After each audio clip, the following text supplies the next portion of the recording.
धी धैर्य आत्मादि विज्ञानम मनः दोष औषधम परम।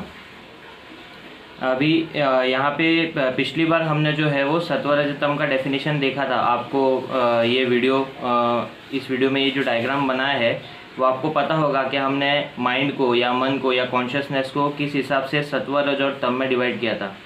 तो एक बार वापस रिवाइज कर देते हैं। माइंड, मन या जो कॉन्शियस होता है वो बेसिकली आपका हमेशा क्या करता है, आपको बचाने की, आपको हमेशा ज़िंदा रखने की कोशिश करता है। और वो ये कैसे करता है, तो वो बेसिकली बाय एक्शन, रज का मतलब होता है एक्शन, तो बाय एक्शन करता है। तो एक्शन अगर अच्छे रहेंगे, एज पर नीड रहेंगे, तो वो आपका क्या हो जाएगा, सत्व हो जाएगा। और अगर वो एज पर नीड नहीं रहेंगे तो वो आपका क्या हो जाएगा, तम हो जाएगा। तम जो है वो बेसिकली आपको टूवर्ड्स डेथ लेके जाता है। सत्व जो होता है वो बेसिकली आपको टूवर्ड्स लाइफ लेके जाता है। तो बेसिकली हम सभी जो होते हैं वो मैक्सिमम सत्व प्रधान होते हैं, क्योंकि हम सभी जीने की इच्छा रखते हैं। लेकिन जो लोग बैड हैबिट्स में चले जाते हैं, या जो लोगों को ये समझ में नहीं आता है कि मेरे शरीर के लिए अच्छा क्या है और क्या अच्छा नहीं है, तो वो लोग जो है वो तामसिक हो जाते हैं या वो तम की अवस्था में चले जाते हैं। तो अगर सपोज कोई ऐसे बीमार हो जाता है या किसी का रज और तम दोष बहुत बढ़ जाता है, यानी कि उसके एक्शन भी फॉल्टी हो जाते हैं और उसका जो लाइफस्टाइल है वो भी टूवर्ड्स डेथ जाता है, तो ऐसे मन दोष जो है, रज और तम जो है, उनका ट्रीटमेंट क्या है। तो उस प्रश्न का उत्तर जो है वो यहाँ पे दिया है कि धी धैर्य आत्मादि विज्ञानम। धी का मतलब क्या होता है, बाय इम्प्रूविंग इंटेलिजेंस। तो डेफिनेटली अगर किसी इंसान को ये नहीं समझ में आ रहा है कि उसका अच्छा किस में है और उसका बुरा किस में है, तो उसको समझाने के लिए हम क्या करेंगे कि उसको बताएंगे कि ये अच्छा है, ये बुरा है। तो ये डेफिनेटली आपका क्या इम्प्रूव कर रहा है, इंटेलिजेंस। फिर आएगा धैर्य। धैर्य यानी कि इम्प्रूविंग पेशेंस। पेशेंस यानी कि क्या, कि कोई भी चीज़ को करने के लिए जो है वो पहले सोचना, एक ठंडे दिमाग से सोचना कि मैं ये क्या कर रहा हूँ, मैं ये क्यों कर रहा हूँ, और ये करना इतना ज़रूरी है क्या। इस प्रकार का जो सोचने का तरीका है इसको बोलते हैं धैर्य, या इसको हम पेशेंस भी बोलते हैं, कि हर चीज़ सोच समझ के करना। और आता है फिर में आत्मादि विज्ञान, सेल्फ रियलाइजेशन, कि मैं कौन हूँ। अभी ये बहुत इंपॉर्टेंट है। आत्मादि विज्ञान यानी कि क्या, बेसिकली बचपन से लेके अब तक हम जो अपनी आइडेंटिटी बताते हैं, जैसे कि मैं पीयूष हूँ, आप जो है वो फॉर एग्जांपल आप श्रद्धा हो, आप स्नेहा हो, तो ये जो हम ये कहते हैं कि मैं ये हूँ, ये हम एग्जैक्टली किसको कह रहे होते हैं, तो ये बेसिकली हमारी कॉन्शियसनेस को ही कह रहे होते हैं। बचपन से हमें ये बताया जाता है कि आपका नाम ये है। जब हम फीटस में होते हैं तब हमको हमारा नाम पता नहीं होता है। तो बेसिकली क्या है कि इस धरती पे आने के बाद हमको हमारी आइडेंटिटी हमारे ही जैसे लोगों द्वारा दी जाती है, हमारे पास ऐसा कुछ होता नहीं है। तो हम एग्जैक्टली क्या है, ये आइडेंटिटी तो फॉल्स आइडेंटिटी है जो हमको यहाँ पे आके मिलती है। लेकिन हमारी मेन आइडेंटिटी या एक्चुअल आइडेंटिटी क्या है, तो वो जानने की जो प्रोसेस है, और हम बेसिकली जो है वो हमारा नेचर क्या है एक्चुअल, और ये जो आत्मा तत्व है जो हमारे शास्त्रों में वर्णन किया गया है, उसका हमको बोध क्यों नहीं हो रहा है। जैसे कि फॉर एग्जांपल आप कहते हो कि ये शरीर आपका है, लेकिन आपके अंदर हार्ट बीट हो रही है, 5 लीटर का खून इधर उधर दौड़ रहा है, लेकिन वो क्या आपको एहसास में है, क्या आपको महसूस होता है। आपको बाहर से कुछ महसूस नहीं होता है, लेकिन अंदर 5 लीटर खून जो है वो आपके हार्ट के मदद से पूरे शरीर में दौड़ रहा है, लेकिन आपको उसका बिल्कुल भी एहसास नहीं। तो क्यों नहीं है? क्योंकि हमारा ध्यान वहाँ पे है ही नहीं, हमारा ध्यान उस तरफ है ही नहीं। तो वैसे ही जैसे कि आपका ध्यान वहाँ नहीं होने से आपको वो पता नहीं चल रहा है, वैसे ही आत्मा की तरफ भी आपका ध्यान नहीं होने से आपको उसका एहसास नहीं हो रहा है। लेकिन आप बेसिकली क्या है, वो तत्व ही है। क्योंकि मरे हुए में और जिंदा में क्या डिफरेंस है? तो मरा हुआ जो है वो सांस ले रहा है, मरा हुआ जो है वो सांस नहीं ले रहा है, मरा हुआ जो है वो पल के नहीं झपका रहा है, मरा हुआ जो है वो आपका उसकी हार्ट बीट्स नहीं है। और जिंदा जो है उसमें क्या है, यही सब चीज़ें कि वो पल के झपका रहा है, उसकी हार्ट बीट्स चालू है, वो सांस ले रहा है। तो वो क्या है ऐसा प्रिंसिपल जो डेथ हो गई उसमें है, उसमें नहीं है, और जो जिंदा है उसके अंदर है। क्योंकि बेसिकली अगर सपोज मैं किसी का गला घोट के मार देता हूँ तो उसके लंग्स, लीवर, ब्रेन और जो बाकी के वाइटल ऑर्गन्स है उसको उसमें ज़्यादा डैमेज कहाँ आता है? उसमें सेल्स तो जैसे थे वैसे ही काम करेंगे, सेल्स तो जैसे थे वैसे ही है। तो बेसिकली क्या ऐसा प्रिंसिपल है जो मरने के बाद में नहीं है और जीने के वक्त हमारे शरीर के अंदर मौजूद है? तो इसलिए उस तत्व को हम यहाँ पे आत्मा कह रहे हैं, और उसी का जो है वो रियलाइजेशन जो है वो आत्मादि विज्ञान। तो बेसिकली एक बार आपको ये पता चल जाता है कि मेरा बेसिक नेचर क्या है, तो डेफिनेटली आप जो एडॉप्टेड नेचर है वो उसको छोड़ दोगे। तो जैसे कि किसी को देख के आप शराब पी रहे हो, किसी को देख के आप सिगरेट पी रहे हो, तो ये सब आप छोड़ दो, क्योंकि आपको पता चल जाएगा कि आप वो नहीं हो और आपको वो बनने की भी कोई ज़रूरत नहीं है। तो ये आत्मादि विज्ञान है, इससे भी जो है वो अपने को इन दोषों से छुटकारा मिलता है।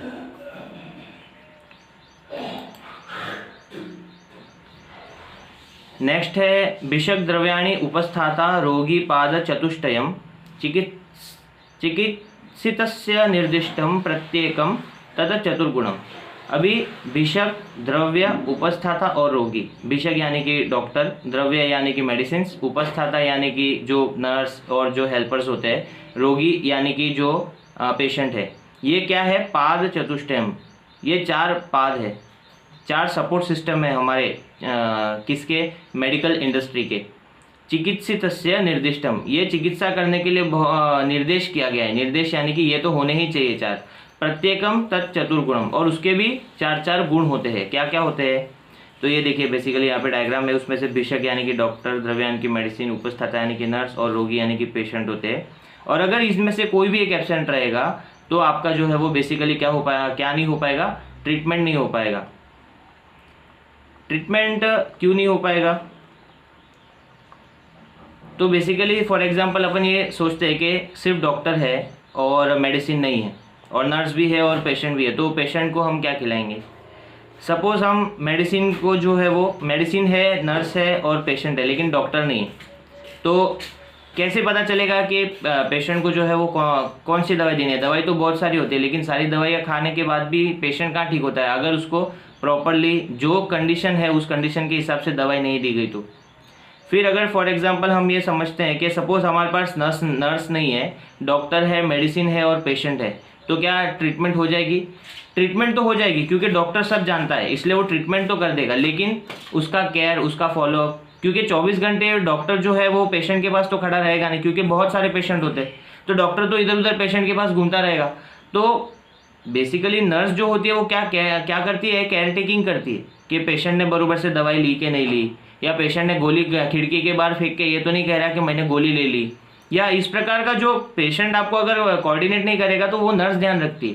नर्स ही नहीं है तो वो डेफिनेटली आपका पेशेंट जल्दी ठीक नहीं होएगा। फिर बाद में आता है रोगी।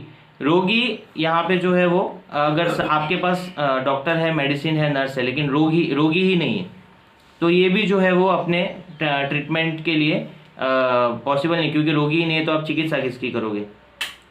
तो इसलिए ये बहुत इंपॉर्टेंट है कि ये 4 चीज़ें आपके पास में होनी चाहिए। फिर बाद में सभी की क्वालिटीज़, तो जैसे कि वैद्य की, एक डॉक्टर की क्या क्या क्वालिटी होनी चाहिए? तो दक्ष, तीर्थ, आत्म, शास्त्र, अर्थ, दृष्टकर्मा, सूची, भिषक। तो दक्ष का मतलब होता है अलर्ट और डिसिप्लिन, यानी कि वो कैसा होना चाहिए? वेल अलर्ट होना चाहिए, डिसिप्लिन होना चाहिए। शास्त्र का मतलब क्या होता है कि उसको सभी शास्त्रों का ज्ञान होना चाहिए, खाली ऐसा नहीं कि चरक सुश्रुत वाग्भट पढ़ लिया तो हो गया। सभी शास्त्र, क्योंकि आयुर्वेद क्या है, हमारे वेदों का उपवेद है, तो वेद को भी आपको पढ़ने आनी चाहिए, वेदों के जो अन्य शाखाएं हैं वो भी पढ़ने आनी चाहिए, और उसके साथ में जो है वो आपको उपवेद जो हमारा आयुर्वेद है वो भी पढ़ने आना चाहिए। और इसके अलावा भी और जो साइंसेज है जैसे एलोपैथी है, होम्योपैथी है, यूनानी है वगैरह जो है, उसमें क्या क्या नया ट्रीटमेंट है डिजीज के लिए, वो भी आपको समझ में आना चाहिए। दृष्टकर्मा यानी कि खाली पढ़ के ही फायदा नहीं है, आपको जो है वो जो पढ़ाया गया है वो प्रैक्टिकली भी आना चाहिए। तो उसके लिए आपने पहले वो दृष्ट यानी कि देखना, कर्म यानी कि जो ट्रीटमेंट चल रही है, तो आपने ट्रीटमेंट पहले देखा हुआ होना चाहिए। सूची यानी कि क्लीनलीनेस, और बेसिकली किसी भी डॉक्टर जो है उसके वहाँ पे क्लीनलीनेस होना चाहिए, because cleanliness is next to godliness. कि क्लीनलीनेस जो होता है, स्वच्छता जो होती है, भगवान भी वहीं पे आते हैं, तो ये तो डॉक्टर का सबसे पहला गुण होना चाहिए। फिर आता है मेडिसिन, बहुकल्पम बहुगुणम संपन्नम योग्य औषधम, यानी कि बहुकल्प यानी कि क्या, कि उसके कल्प यानी कि फॉर्मुलेशंस, तो उसके बहुत सारे फॉर्मुलेशंस बनाने आने चाहिए। अभी एलोपैथी में बेसिकली क्या होता है कि वो पाउडर ला के उसकी टैबलेट्स बना देते हैं और सिरप बना देते हैं, लेकिन हमारे इसमें कैसा होता है कि वनस्पति पूरी जिंदा होती है, तो उसके रूट्स होते हैं, स्टेम होता है, लीव्स होते हैं, तो उसके सब चीज़ों के अलग अलग सॉल्यूशंस हो सकते हैं। तो एक ही वनस्पति से बहुत सारी चीज़ें बनाने आनी चाहिए, इसलिए उसको बोलते हैं बहुकल्प। बहुगुण मतलब क्या है कि हैविंग एनॉर्मस क्वालिटीज़, बहुत सारी क्वालिटीज़ एक ही औषधि में होनी चाहिए। जैसे कि फॉर एग्जांपल तुलसी, आपको मालूम है कि तुलसी जो होती है वो अभी कोविड में सबने उबाल के पी। क्यों पी? क्योंकि उससे बहुत सारी चीज़ें एक साथ सॉल्व हो जाती है, बुखार उतर जाता है, सर्दी चली जाती है, सिम्टोमेटिक रिलीफ मिलता है, और कफ भी आपका चला जाता है, तो इसलिए तुलसी जो है वो बहुगुणी है। संपन्न यानी कि एंडोड विथ वर्चूस, उसमें कुछ भी कमी नहीं होना चाहिए, रस वीर्य विपाक, इसका कोई भी चीज़ का कमी नहीं होना चाहिए, और योग्य होनी चाहिए कि जो स्पेसिफिक डिजीज के लिए जो स्पेसिफिक औषधि है वो उसके लिए परफेक्ट तरीके से उसको कलेक्ट करना चाहिए, परफेक्ट तरीके से उसे लेनी चाहिए, मतलब कलेक्शन उसका जो है वो परफेक्ट होना चाहिए, ताकि उसके अंदर जो प्रिंसिपल्स होते हैं, एक्टिव प्रिंसिपल जो होते हैं वो प्रॉपर रहे। फिर क्वालिटीज़ ऑफ नर्स, अनुरक्तः शुचिदक्षः बुद्धिमान परिचारकः आड्य रोगी विषग्वश्य ज्ञापक सत्ववानपि। अभी यहाँ पे क्वालिटीज ऑफ नर्स बता रहे हैं। सबसे पहला है अनुरक्त। अनुरक्त का मतलब क्या है कि अनुरक्त का मतलब होता है कि कंपैशन, कि हर पेशेंट से उसको जो है वो दया भाव होना चाहिए कि अरे ये बीमार कैसे हो गए आप, इतना कैसे बीमार हो गए और अभी अपने को ठीक होना है। तो इस प्रकार से जो है वो उसके अंदर, शरीर के अंदर, उसके मन के अंदर भाव होने चाहिए। फिर होता है सूची। देखो सूची जो है वो वैद्य और नर्स दोनों में कॉमन है। क्यों? क्योंकि दोनों ही जो है वो लगभग एक जैसा ही काम करते हैं। डॉक्टर जो होता है वो पेशेंट की ट्रीटमेंट करता है, नर्स जो होती है वो पेशेंट का टेक केयर करती है, इसलिए दोनों को ही क्लीनलीनेस रखना ज़रूरी है।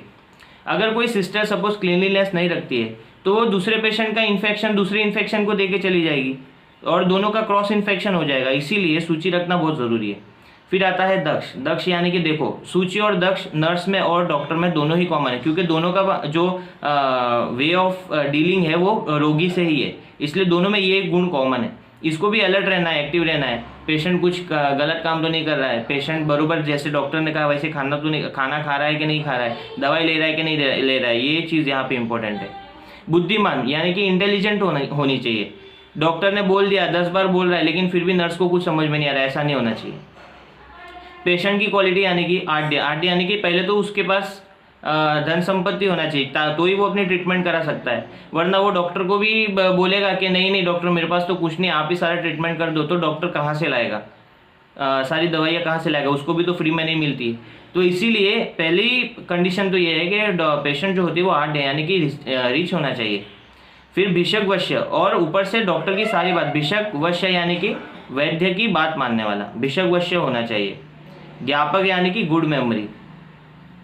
ज्ञापक यानी कि उसको सब चीज़ें याद होनी चाहिए कि डॉक्टर ने क्या क्या कहा। और सत्ववान यानी कि उसको डॉक्टर ने सपोज डांट दिया कि आप दवाई क्यों नहीं ले रहे, आप ध्यान क्यों नहीं रख रहे, तो उसको सत्ववान यानी कि थोड़ा सा सहनशील होना चाहिए। तो इस प्रकार से जो है वो यहाँ पे 4 गुण बता दिए हैं।